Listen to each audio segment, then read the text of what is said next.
Good morning, everybody. It's Dave, and here comes Bo. We're headed out to the garden this morning. Let me get Bo down. I'll be right back. All right, I went ahead and helped her down. So we're going to start back here, since she was back here. Take a look at the beautiful pineapple guava, and we might even be able to see some pineapple guavas beginning to grow and fruit. There is one right there. And these will ripen toward the end of summer. Again, I don't really grow them for the fruit, but I grow them for the flower because the flowers are delicious. I went ahead and cut back the leaves of the Hemianthus and moved it into a much more shaded and secured area. Also, this way the lawn sprinklers couldn't get it and it can get on the dry side like it needs to be.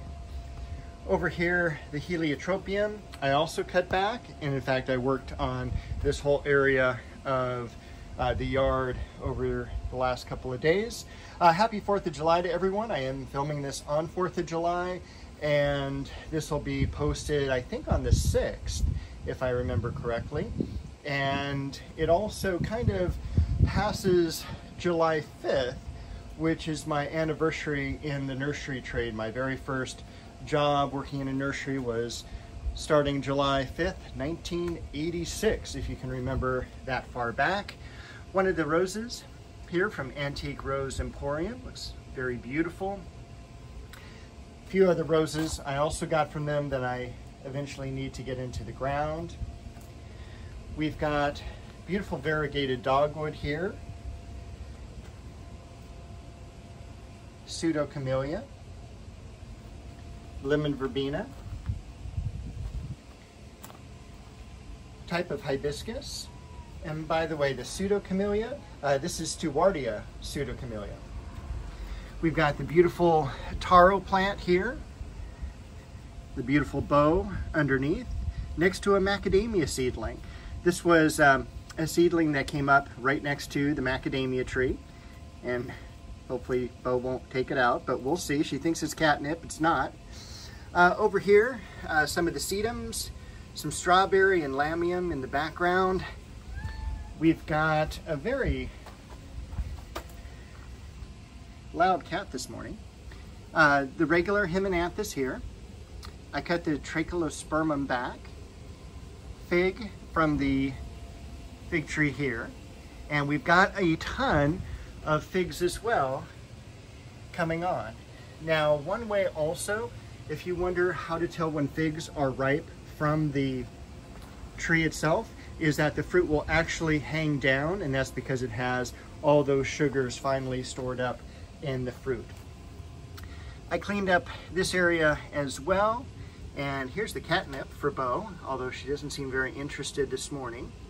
I went ahead and cleaned up all these smaller plants, got rid of the ones that passed away, and also moved over the waterfall Japanese maple.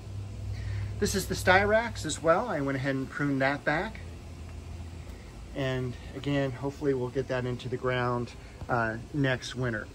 It has been very, very warm here, 90s every single day, and tomorrow allegedly 98 to 100, and it's just hot. So make sure to drink plenty of liquids out there.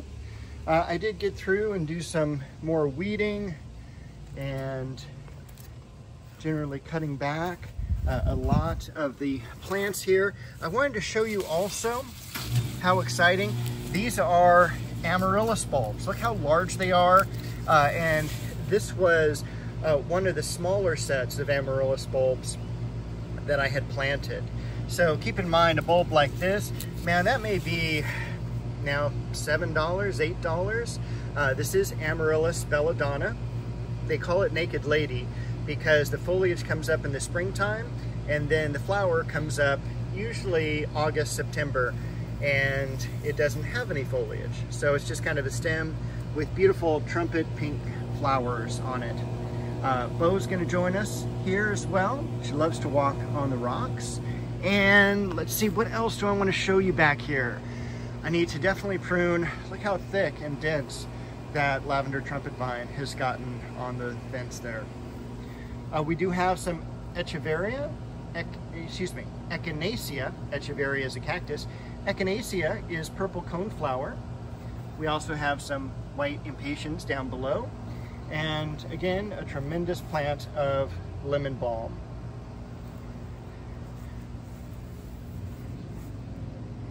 Japanese maple, Dahlia. Look at that euphorbia cactus back here. Again, I'm so happy this not only mated, but is thriving. I need to get that orchid and the fern behind it planted.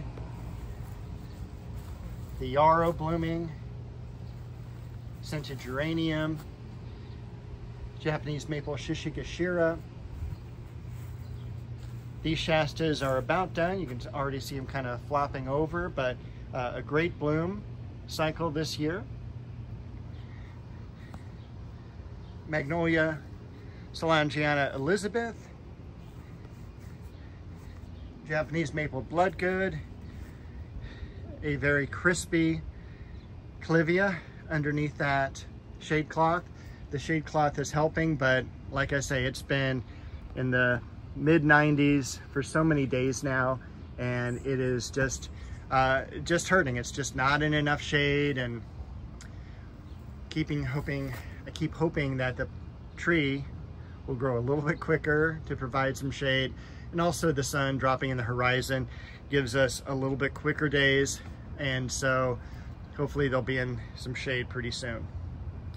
Other than that, everything else here is looking pretty good. I need to go through and weed this area and mulch this area as well. Bo has yet to help me with the mulch, but that's okay. That's okay. She's going to be around anyway. This down here is a plant I probably planted 12 to 15 years ago. This is Santa Barbara daisy, or Erigeron, and it is one of the hardiest plants.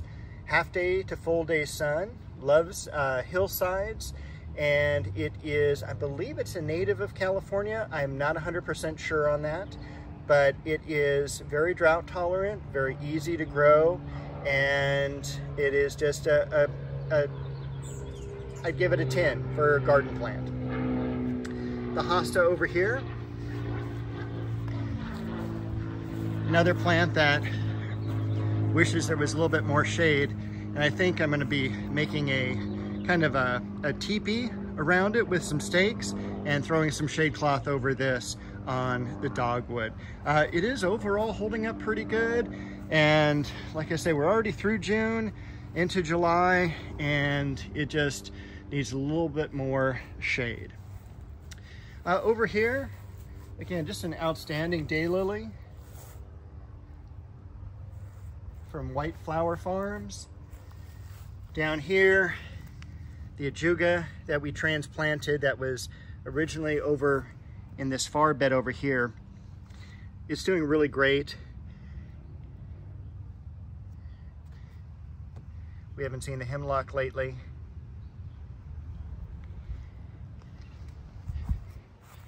Fern leaf Hinoki cypress.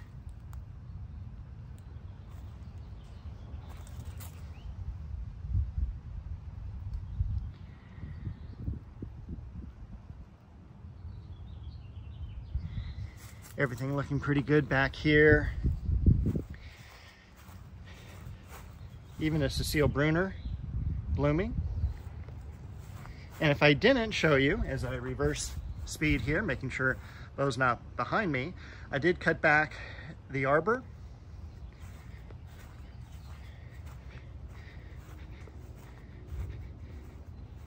These lilies, I think I need to restake. They're just out of control, but such beautiful colors on these. The doubles, just doing fantastic. This is the Casablanca lily. This is a little bit later in terms of blooming. Over here, just the very beginning of this one opening. Normally it's open by 4th of July, so as with everything this year, it's a little bit far behind. that's Leonotis in bloom. And for an orange flower, impact plant, easy to grow. I mean, you can't beat that. You cannot beat that. And look at these tree lilies. We'll have to go a little bit lower to look at them, but that is just an absolutely stunning blossom. And there's one with all the stamens that need to be pulled off. Other than that, the cherry tree actually doing really nicely. Usually gets hit in the afternoon sun when it gets really hot, but it's holding up really well this year. The apricot, finally ate some of the apricots that were on the tree. Those were delicious. Again, second year, so third year should be a really great crop of them. The Liriope over here, beautiful. The dwarf mugo pine, the red dragon, Japanese maple. Everything's looking good. Some of the roses now are getting fried. I need to go through and clean those up so they'll rebloom. Variegated oregano. And I thought I got all the mint out of the garden, but obviously not. Once again, with mint, make sure you put it in a container because it will spread like crazy and you will have it year after year after year in the ground. So the good thing though, it does go dormant, but the bad thing is it is a very, very vigorous grower. So I think that is all the highlights.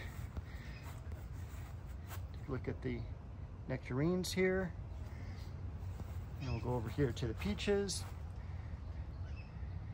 And you know, I don't think I've shown you the Anna apples. So I think I was so focused on the plants that were on the ground. Take a look at the crop of apples there. So, all right. Now that is everything for today. So I will walk over here and Bo and I are gonna cut this video a little bit on the shorter side today because it is so hot. So stay cool, drink lots of liquids. I'll see you next week with another video.